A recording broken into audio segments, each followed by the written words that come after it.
Guys, happy Tuesday. What he said. Happy Wednesday, guys. And I'm sorry, I'm late. I realize it. I was waiting for one last bit of information that did not come, but I will do my best anyway. So apologies at the top. A couple things at the top, and then I'll take your questions. First of all, the United States strongly condemned today's deadly attack on an Afghan National Army hospital in Kabul, targeting a medical facility that provides care for the brave Afghans working to protect their fellow citizens has no possible justification. The Secretary extends the United States' deepest heartfelt condolences to the families, friends, and colleagues of the victims of this senseless and cowardly act.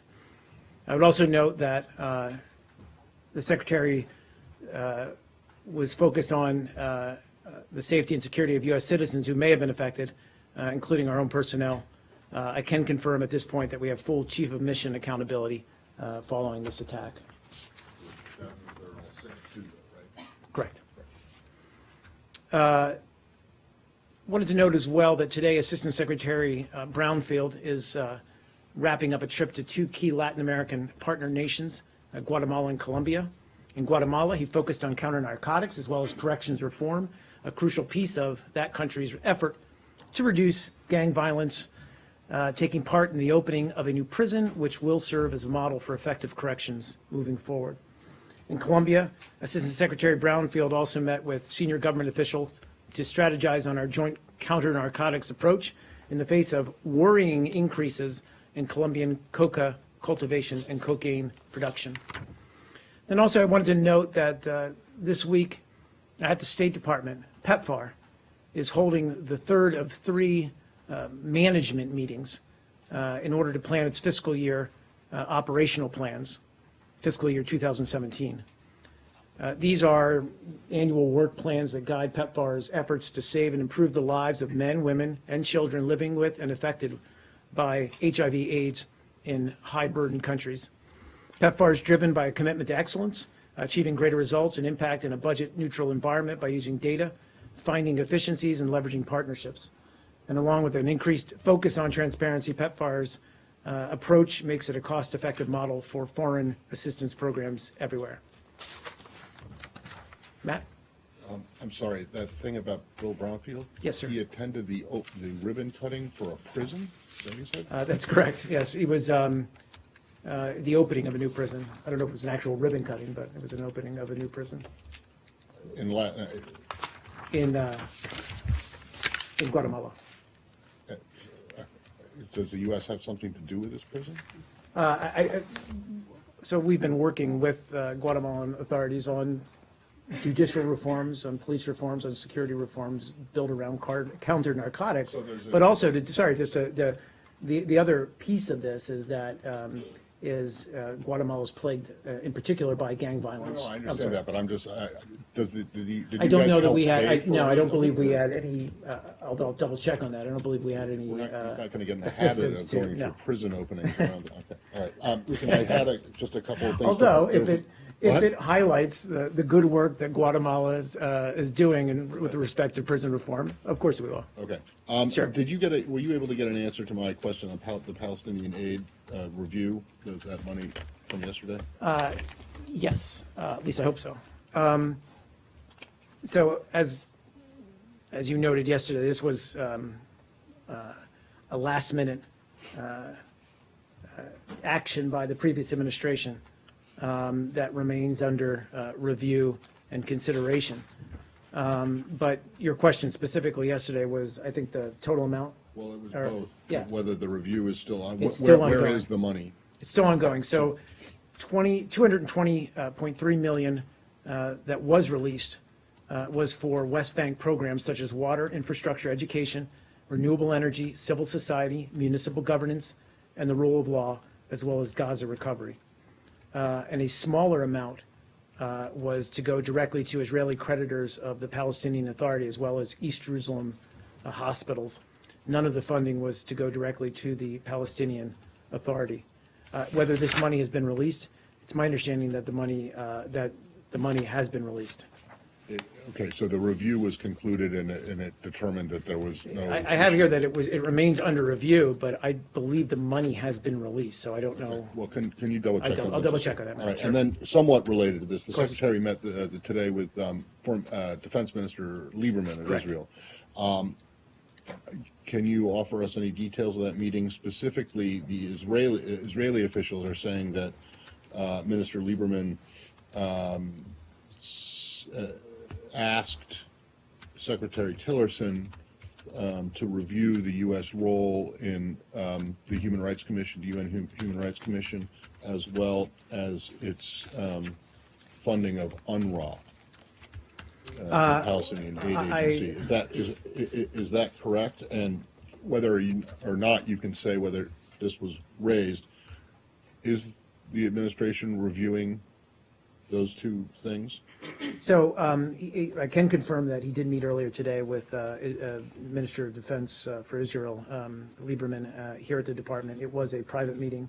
Obviously, I was not actually in the meeting room, so I can't give you a specific readout of the discussion, nor would I, other than that, obviously, Secretary Tillerson reaffirmed our close and unshakable bond to Israel and the commitment to Israel's security.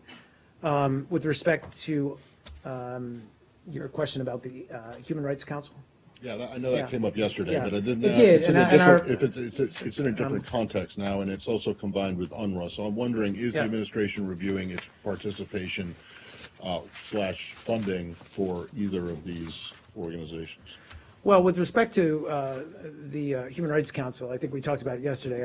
Our position has not changed. I don't recall you saying that there was a review of your participation yesterday. That's the question today. I know that you're participating in it right now. It goes until March 24th or whatever it was that you Right. said. But is there an active review of whether you're going to remain in it? That's the question. And is there a secondly, Is with respect to to UNRWA. UNRWA?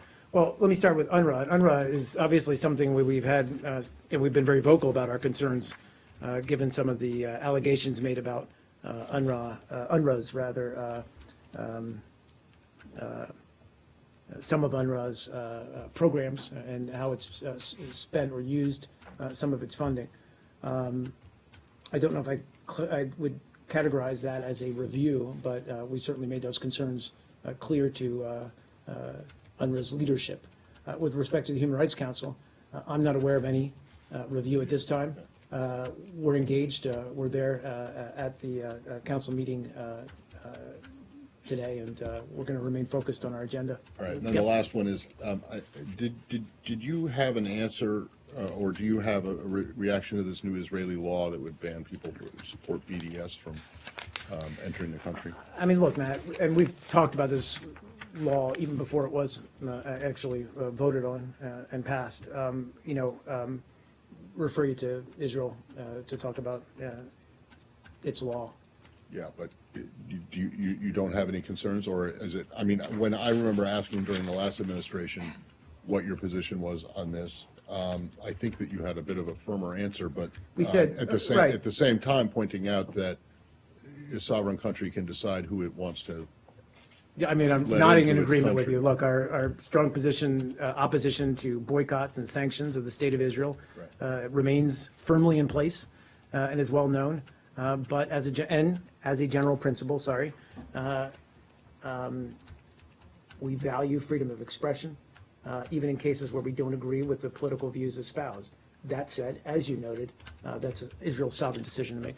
All right, I will let someone else ask the North Korea question. Can I stay on the same topic, please? Oh, it's okay, great. Okay. And let's, for folks who are new, but I actually see a lot of familiar faces today. Just yesterday was a bit of a scrum, and I apologize for that, but we generally try to keep on topic, exhaust it, and then move to the next. Go ahead. Great, thanks. Yeah, Mark. sure.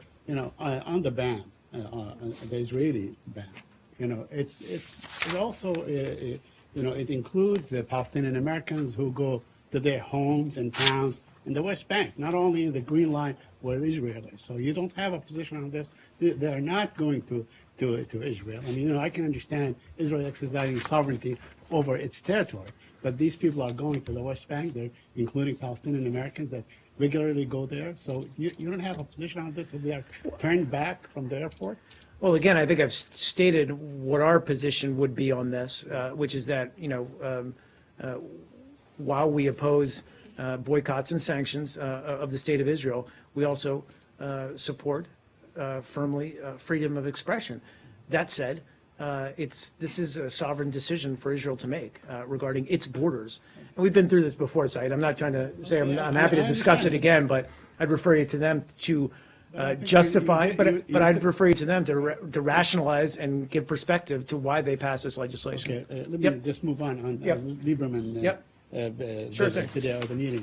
Mr. Lieberman made a statement right before he left Tel Aviv yesterday or the day before, saying that they have been warned by the United States not to annex the West Bank, lest aid be cut off. Do you have any comment on that? Was that a topic that was discussed with Secretary Tillerson?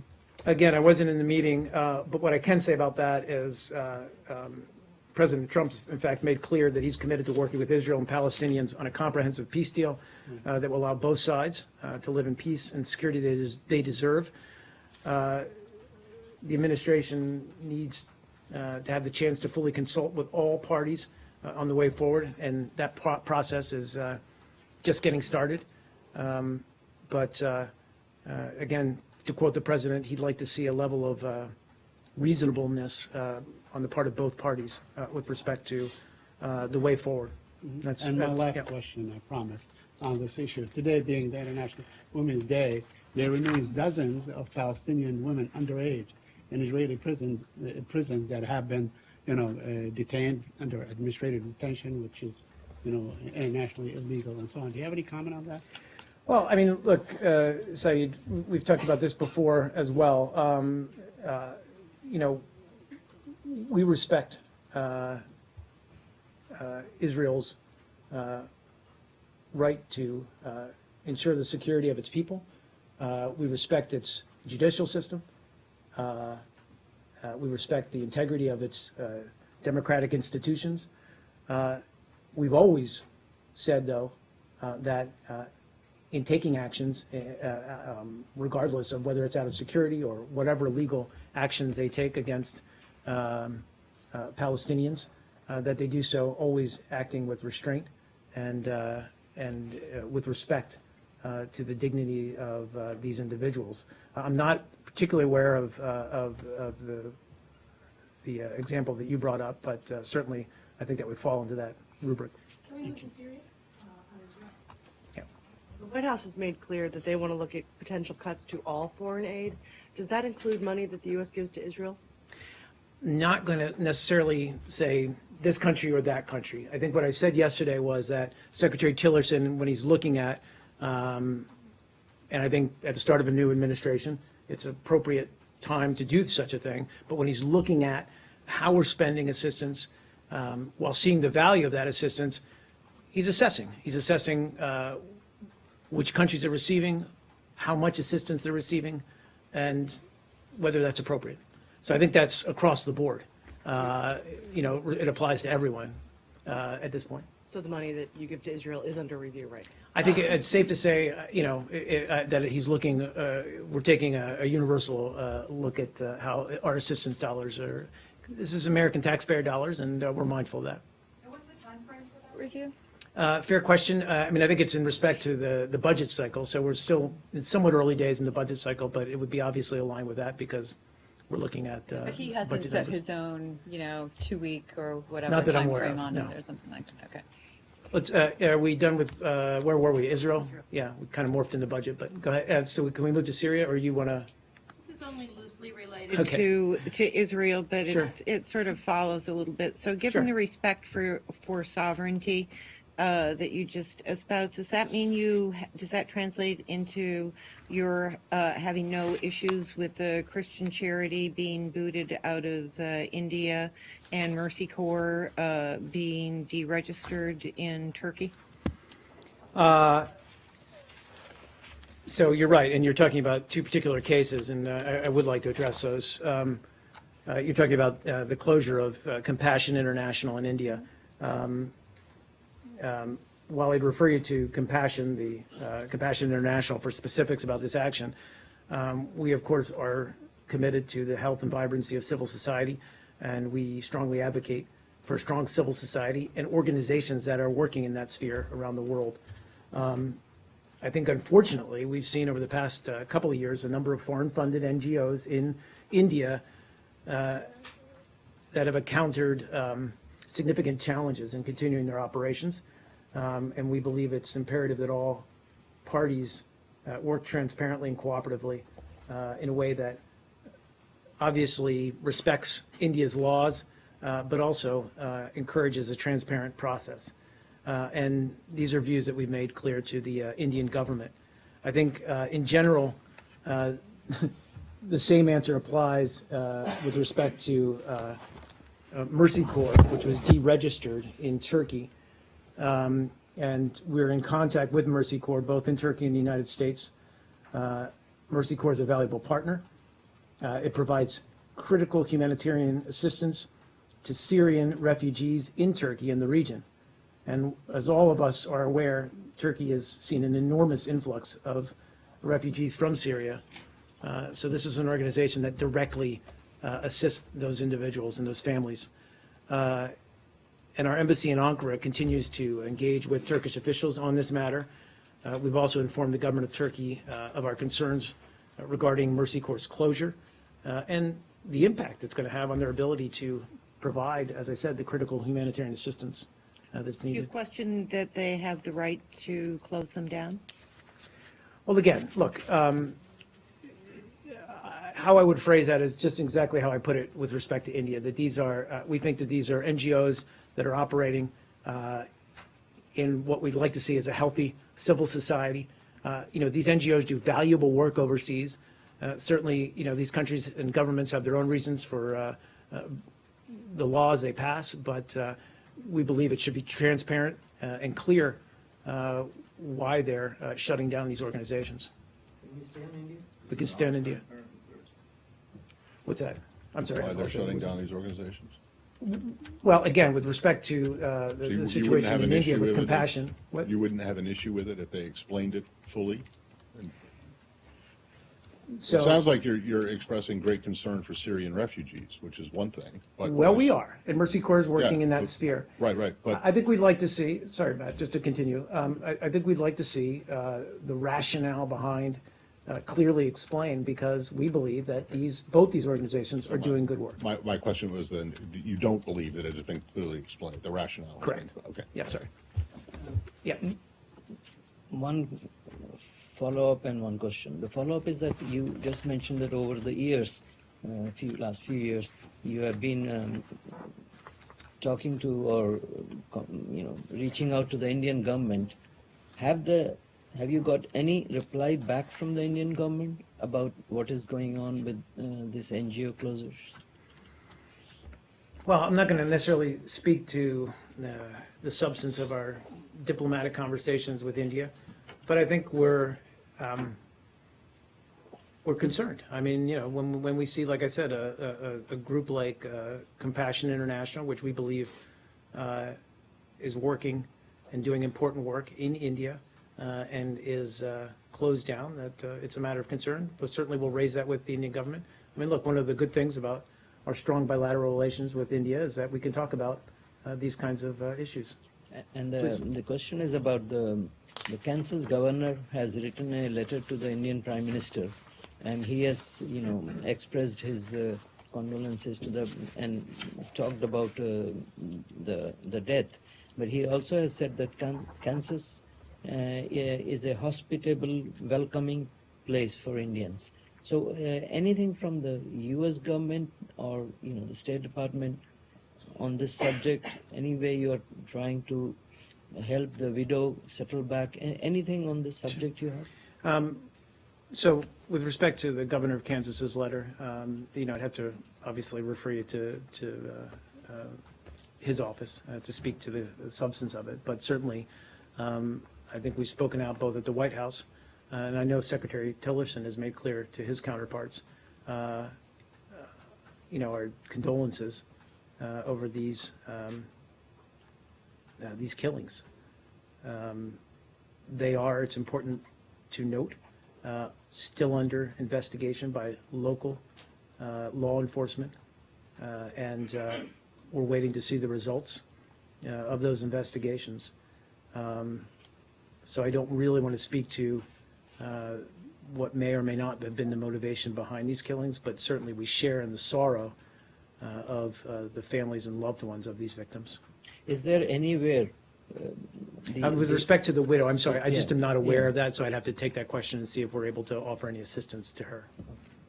Yeah, Yeah. please, Barbara. Okay, so I have a question on Syria and then a follow-up on the budget from yesterday. Okay. It seems at this point there's going to be a high level of continuity with Syria policy as regards counterterrorism, like the fight against ISIS. Obviously, we're still waiting for details on that. But what about policy on the political transition talks? Is there one at this point in terms of how much the U.S. is going to be engaged? Because they were waiting in Geneva to try to find out about that. I know there was diplomatic representation, but in terms of the U.S. government policy, what is going to be the approach going forward, and what does it mean that the envoy for the Syria opposition has now also been given another big job as the envoy for Middle East peace, which suggests we might be finding efficiencies there. And then the question about the budget is, just in terms of clarifying what you said yesterday, is it the feeling in this building that a cut to the budget of the size proposed would be a serious blow to American soft power that would be a threat to the country's national security, which is how the critics, including former military officers and diplomats, have been describing it? Is that also the view in this building? Okay, starting with Syria, we did have representation, I think, throughout the duration of the talks in Geneva. We have had, I think, observer status at the talks in Astana because we're not a party to those negotiations. Where we stand is with respect to the political side or the ongoing civil war in Syria is that we still want to see and believe strongly that there is only a political solution to what's happening there. There's no military one.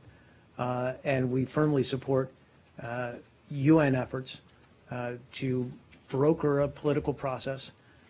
First of all, of course, a nationwide cessation of hostilities, ceasefire, but then also a political process going forward. Of course, these talks are ongoing in Geneva. We remain engaged, as I said, with Michael Ratney and his team. With respect to whether he's got too much on his plate, I can assure you he's a very competent diplomat and can handle both portfolios. Wait a second. He doesn't have the special envoy for the Middle East portfolio. He's the DAS. He's the DAS, of course, yeah. This is not a replacement for Frank Lowenstein, is it? Again, I think we're looking at restructuring and whether there will be a replacement for Exactly, that. but no, he's that other job that he has is not a special envoy job. right. No, exactly. Yes, thank you. Yeah, I mean, I can clarify what. So And in fact, there have been DASs with that Yes. portfolio. Yes. Even when there was a special envoy. yes, Right. so he is now both the special envoy for Syria and the Near East, and sorry, he's both the special envoy for Syria and the Near Eastern Affairs Bureau's deputy assistant secretary for the Levant and Israeli-Palestinian affairs. And So there that is is no not correct. That is correct. special envoy for. That's correct.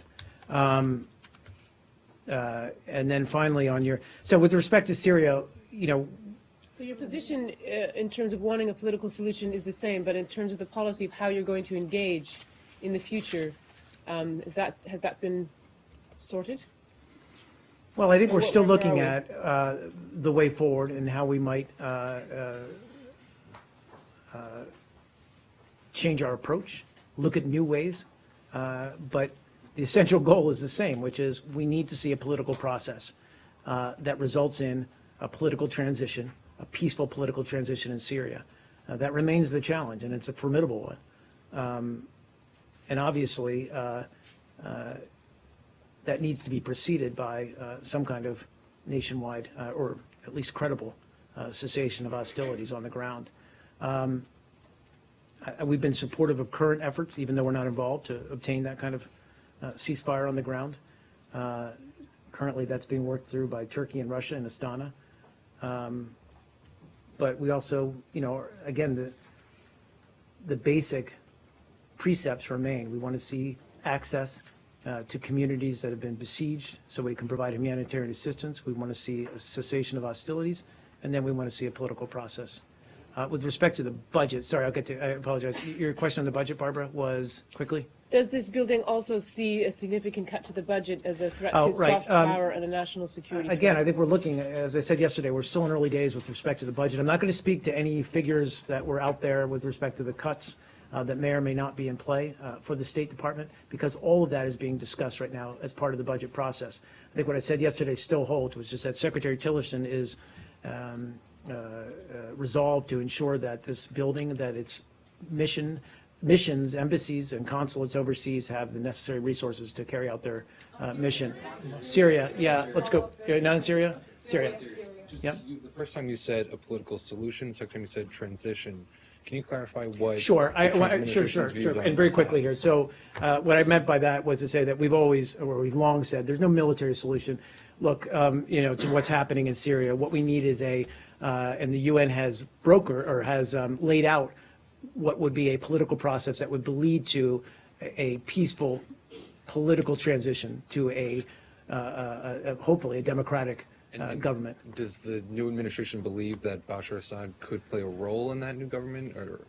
Again, our policy with respect to President Assad has not really changed, and that is that we believe that that's his ultimate fate needs to be something that is worked through, that is resolved rather through this process and through this negotiations and through this transition. When you say that your position hasn't really changed, the previous administration's position was that he must go. Is it the same?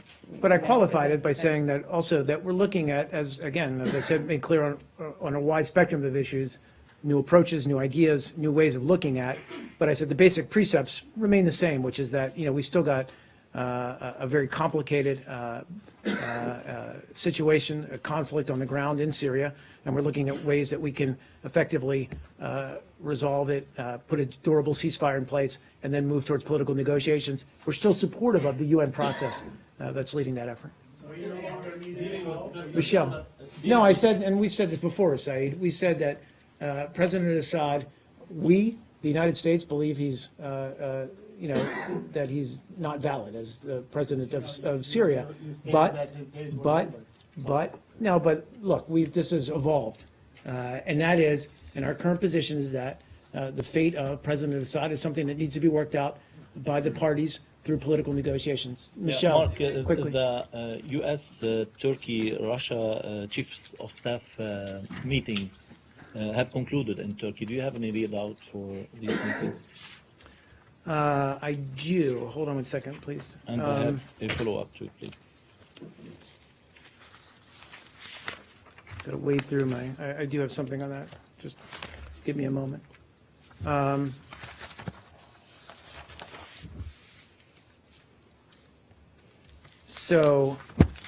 With respect to the meetings in Turkey is what you're referring to, right, Yeah. Michelle? Yeah. First of all, the meeting was an effort to more effectively communicate operational intent while seeking new concepts for deconfliction. So what we mentioned before and mentioned yesterday, really the focus was on deconfliction. With respect to Manbij, which I thought you asked about, if you didn't, then I'll offer it up. They did discuss Manbij, but only in the context of the larger fight against ISIS in the region. They also discussed other terrorist organizations that are active, including PKK, Al-Qaeda, Al-Nusra Front, as part of the regional security picture. Have you reached an agreement, Mark, one more on this. Have you reached an agreement with Turkey regarding the support that the U.S. provides to YPG? And are you now on the same page or not? Well, again, I would say with respect to the YPG, we've always long supported the YPG within the context of the SDF, the Syrian Democratic Forces that are operating in northern Syria. They've been very effective. We've talked about this many times in removing ISIS from the battlefield, dislodging them, and ultimately destroying them. I think they've liberated some 6,000 kilometers and more than 100 villages from ISIS around Raqqa since the operation began on November 4th. We're also obviously mindful of Turkey's concerns with respect to the YPG, and we respectfully disagree with them linking the YPG with the PKK. And let's be very clear that with respect to the PKK, we still view them as a terrorist organization. Let's finish Syria and then a few more questions, guys. Got to keep. Just specifically on the meeting in Antalya, and I suppose also the meetings underway in Kazakhstan. This was a tripartite meeting: Russia, Turkey, the US. Now, on the counter-terror mission in Syria. Previously, Turkey has been described as being a member of the US coalition. Now, this is a three-way meeting. The optics were all three equal parties, and it's been discussed as a three-way meeting. Do you still regard Turkey as being part of your anti-ISIS coalition, or is it a Yes. separate player in that No, organization? no, not at all. And I would just want to emphasize that it's a very complicated. I mean, the best way to describe this is it's this battle space is, as we all know from countless conversations in this room, is extremely complex. And so the focus, my understanding, the focus of this meeting was again to strengthen the deconfliction mechanisms that we have already in place to ensure the safety and well-being of our various forces that were operating on the ground in Syria. But there are British, Australian, French forces involved, and they were Correct. represented at that meeting by Correct, but- the US chief of staff. The Turkish forces were represented by their own chief of But staff. Turkish forces are, I have to check, but I think Turkish forces are present on the battlefield in a way that is more significant than many of these others. Okay. Let's finish up with Syria and get, what do you? North Korea. Yeah, we ready to move to North Korea? We haven't gotten there yet. Quickly, Syria, and then I want to get to North Korea. Please. I realize this is probably better addressed to the Pentagon, but still, do you think it's a one-off event or the chiefs plan to meet again? Is this some kind of regular dialogue now, trilateral format? I can say that the meeting, the purpose behind it was to enhance senior level communications and improve operational, as I said, deconfliction. I can't speak to whether there'll be ongoing meetings. I can't rule it out either. Let's switch to DPRK, guys. Got to keep it moving. Is the United States seriously considering the Chinese offer that the U.S. suspend military exercises in exchange for North Korea giving up its ballistic missile and nuclear program? Good question. So just to unpack it, and everyone knows, I think, what you're talking about with respect to the public remarks of the Chinese foreign minister.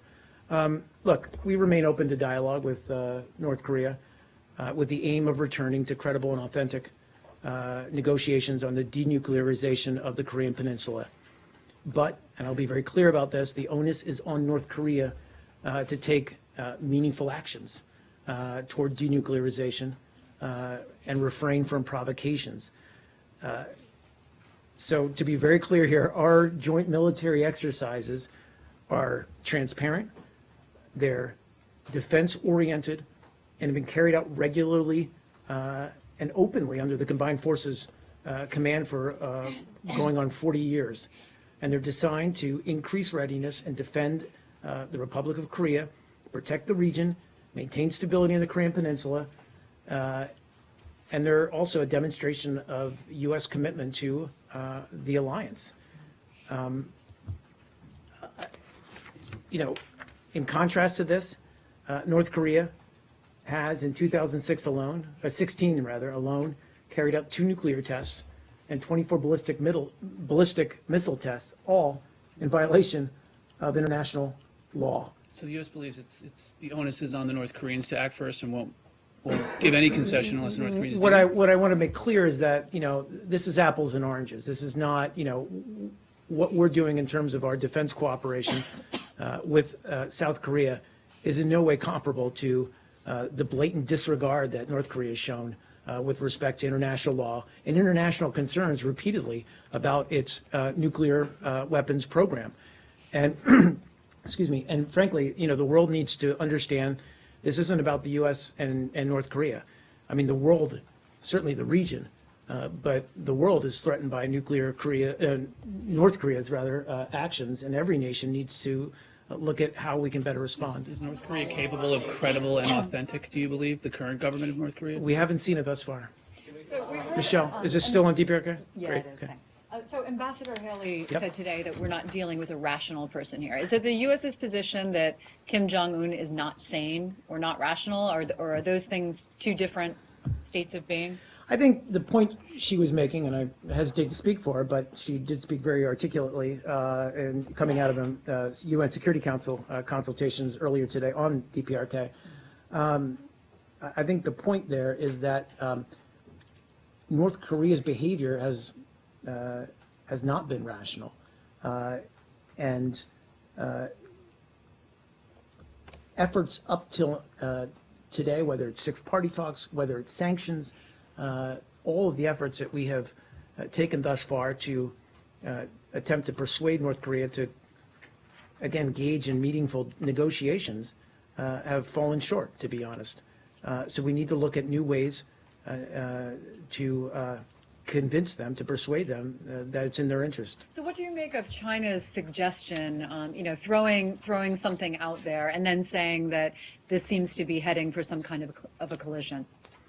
Well, look, a couple of things. One is, China is obviously concerned about the threat that that North Korea's nuclear program poses to the region. That's legitimate. We all share that concern. I think we all share concern over North Korea's actions. I think we differ somewhat in our approach.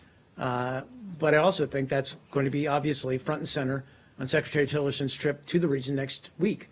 It's going to be an opportunity for him to sit with his counterparts in China, in Korea, and in Japan, and talk through what our options are and new ways to look at resolving the situation.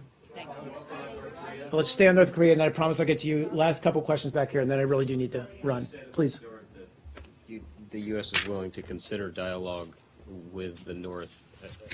Does that mean you'd be willing to consider one-on-one government-to-government talks? I don't want to. And just is the idea Nick, of yeah.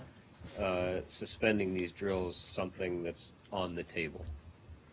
Sorry, is the idea of suspending? I think at this point, again, we don't see it as a viable deal in the sense of it's not a fair trade for us to suspend what are defense-oriented exercises based in large part, well, fully on the threat that North Korea poses to the peninsula. And on the dialogue? On the dialogue, I think, look, we're open to, and I don't want to get into discussing possible formats because we're so far away from that right now. What we're saying is, if North Korea were to signal that it was capable of and ready for these kinds of negotiations, then that's something we would consider, but we're not there. Yeah. It's raised. Go ahead, Timo.